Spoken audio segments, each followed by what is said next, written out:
You can ask your Muslim friend, you say, hey, explain to me why Jesus is so unique, even in Islam, not just in Christianity, even in Islam. Why is he the one who's the word of Allah? Why is he the one who has the most miraculous life? Why is he the one who's born of a virgin? Why is he the only one who's sinless? Why? Why is he so unique? And there's no Muslim answer. It's just, well, Allah knows best.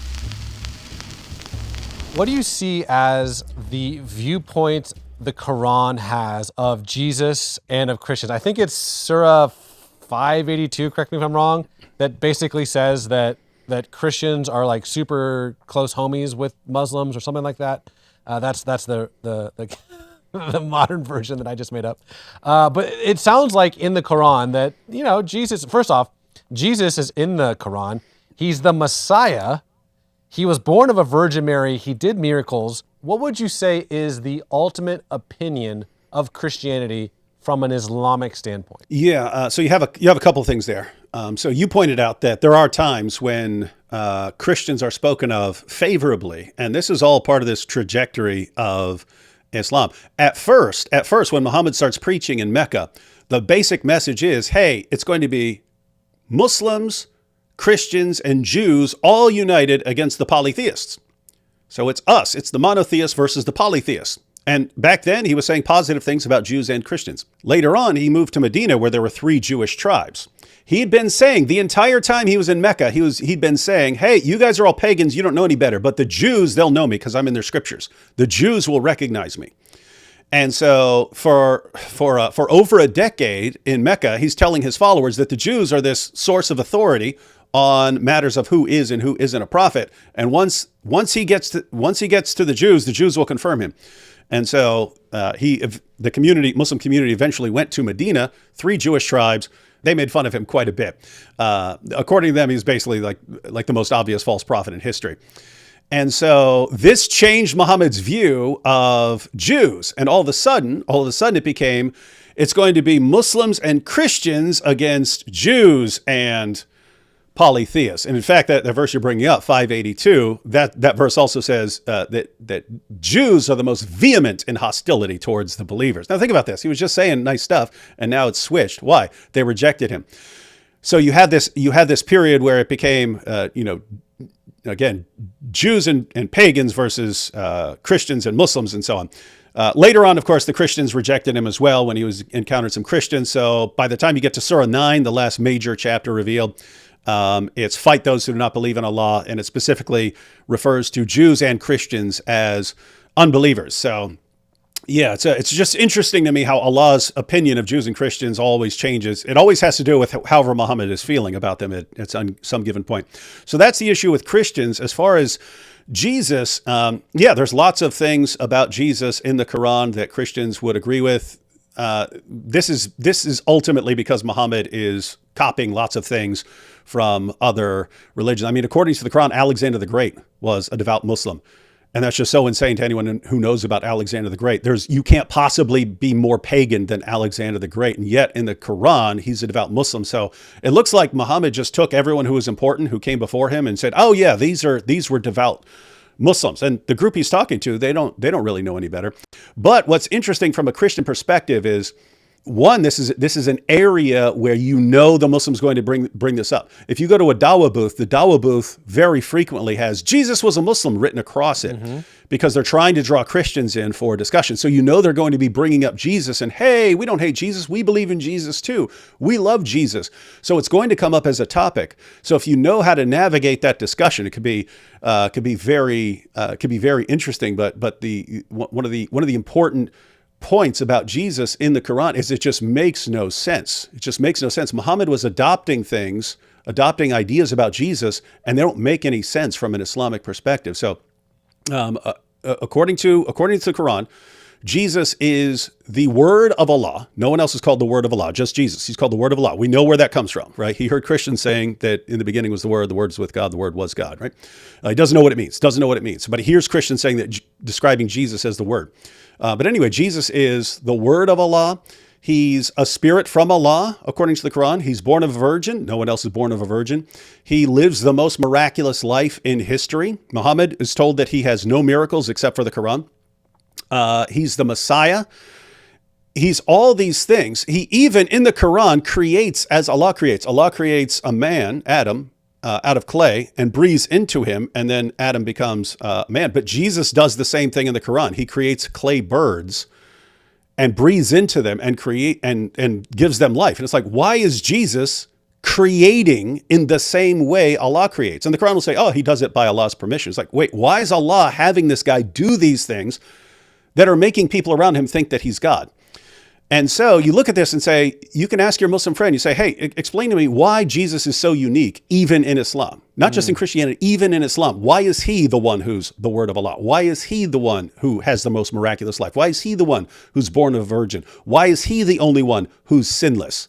Why? Why is he so unique? And there's no Muslim answer. It's just, well, Allah knows best. And so what you actually want to do is go through that, get the Muslim to realize, yeah, there's no real reason to make Jesus so radically special in Islam. There's a reason for him to be radically special in Christianity. Why is he so radically special in Islam? And you move this into a discussion was, well, can you blame us? Can you blame us for thinking that Jesus is this special figure when even according to your religion, he's that special? You know, you eventually want to get into comparing Jesus and Muhammad and to pointing out the areas that the Quran denies, because here's the ultimate takeaway. Jesus comes and he's preaching. And then you get to the book of Acts and you see, you know, he's just spent 3 years with his disciples, teaching them all kinds of things. But when they go out and preach in the book of Acts, you see over and over again what they regard as the gospel. It's a message about Jesus' death for sins, his resurrection, and his divine nature. So he died on the cross for sins. He rose from the dead. He's Lord. They emphasize that wherever they want. And so we're also told in the Bible that false prophets and false teachers are going to come. What are they going to do? They're going to lead people away from the truth of that message. And then all of a sudden you get to Muhammad centuries later, and Muhammad comes along. Think about this. And Muhammad comes along. Hey, you Christians, you believe in God? So do I. You believe in the prophets? So do I. About Jesus, you believe that he's the word of God? So do I. You believe that he's born of a virgin? So do I. You believe that he performed all these miracles? So do I. You believe that he's sinless? So do I. You believe that he's the Messiah? So do I. We agree on all these things. We agree on pretty much everything except these three little things. 1, he didn't die on the cross for sins. 2, he didn't rise from the dead. And 3, he's not Lord. Now, if we could just get past that, then we're good to go. And the Christian response should have been, my goodness, we've been waiting for you, because you were like the perfect ultimate false prophet. You agree with us on everything else except the core of the gospel, and you declare like all out assault on those core doctrines of the gospel. We've been waiting for you. So anyway, that's the importance of understanding Jesus in the Quran. You can actually respond to Muslim objections about that, but you can actually show them some of the problems with their own system. David, that is so unbelievably helpful. You are, man, just incredible the way you're able to just dissect such heady things and make it so easy to process. And we're going to have you back, because I love the way you're able to just inform us. But I do one last question before we let you go this time, which is this. Let's say we have someone like Nabil used to be, someone watching this, and they're a Muslim, or they live in the Middle East, or they're studying Islam, whatever it might be.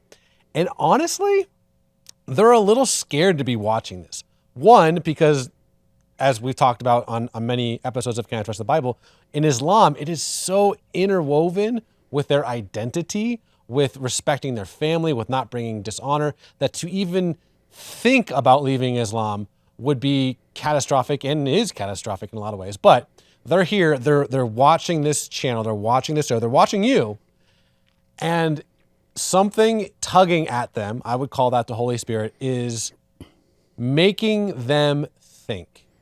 And you have this platform, you have this microphone for a couple more minutes. David, what would you say to someone watching this exact episode who's clicked on and they see you? Yeah, the first thing would be lots of Muslims think that if you criticize their beliefs or something, you're attacking them because you hate them. And I mean, there may be people who just, no, there are people who just hate Muslims and so on. When we criticize your beliefs and we share the gospel with you, it's not out of hatred. If I didn't love you Muslims, I'd just let you go on serving the most obvious false prophet in history for the rest of your life. I mean, what worse thing can I possibly do?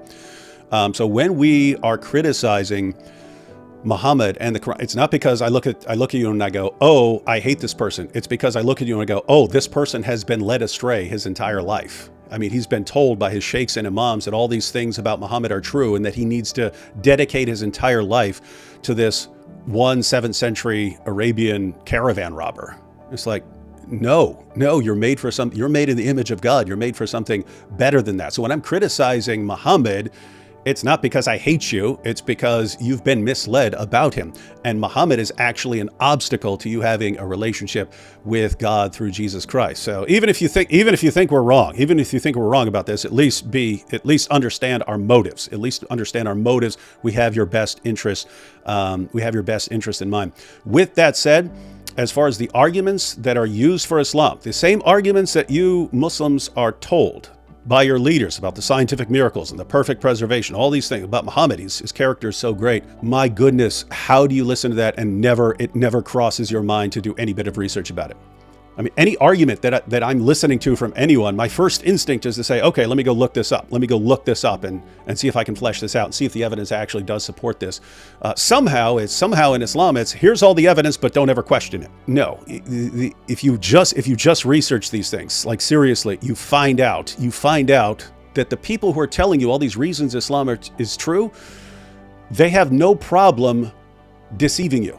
And there's a reason. I've tried to figure this out about the Dawah guys, that the best I can understand them is they believe that it's actually good. In other words, if I lie to you for your entire life, but it keeps you believing in Islam and you go to heaven, have I harmed you by lying to you all your life? That's their mentality. Whereas our mentality is the truth does not need an endless series of lies to prop it up. If Islam were true, you wouldn't need all of those lies. And so that's kind of a sign that it's a false system. And so I would encourage every Muslim watching, when your leaders are telling you something, you can ask them, hey, I want to see this. I want to see this evidence for myself. Look it up. Try to look at it from the perspective of someone who's actually seriously investigating this.